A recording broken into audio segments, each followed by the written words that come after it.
Dobrý deň. Na mojej ceste okolo sveta za 88 dní a 88 eur som sa ocitol v štáte Arizona.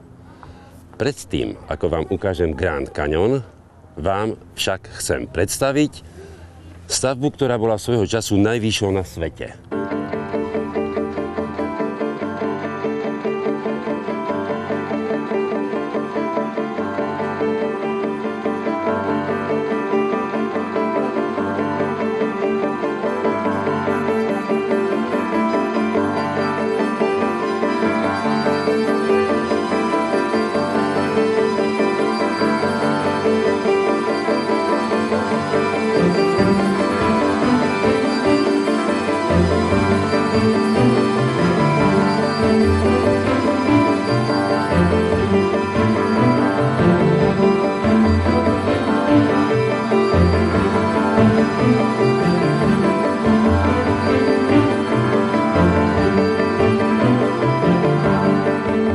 Hoover Dam, alebo Hooverová hydroelektráreň, sa pôvodne volala Boulder Dam.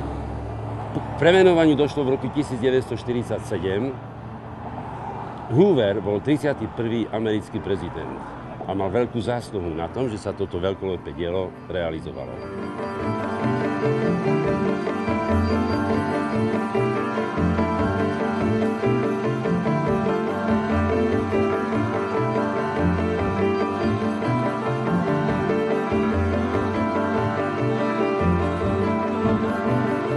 Práce na tejto veľkolepej stavbe sa začali v roku 1930. Robilo sa vodne v noci. Nebola to práca, bola to drina. Niekde inde na západnej pologuli sa nevylialo toľko betónu ako práve tu na Hoover Dam. Krajina sa zmenila k nepoznaniu.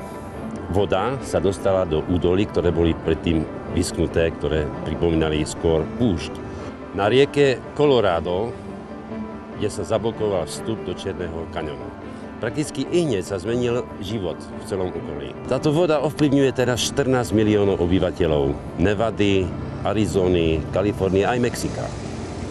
Elektrina, táto ekologicky vyrobená elektrina, zásobuje takmer 500 000 domácností v okolí, aj v Los Angeles.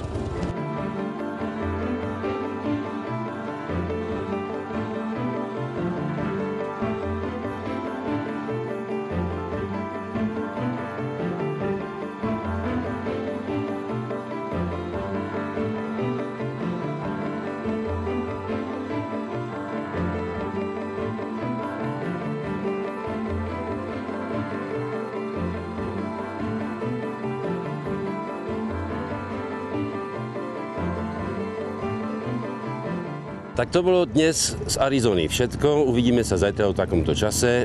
Ja by som bol rád, keby ste mi písali svoje námety, pripomienky, kritiku. Všetkým odpoviem. Váš Marcel z Malého mesta. I see. But I didn't have time to really I see. flat out. I see.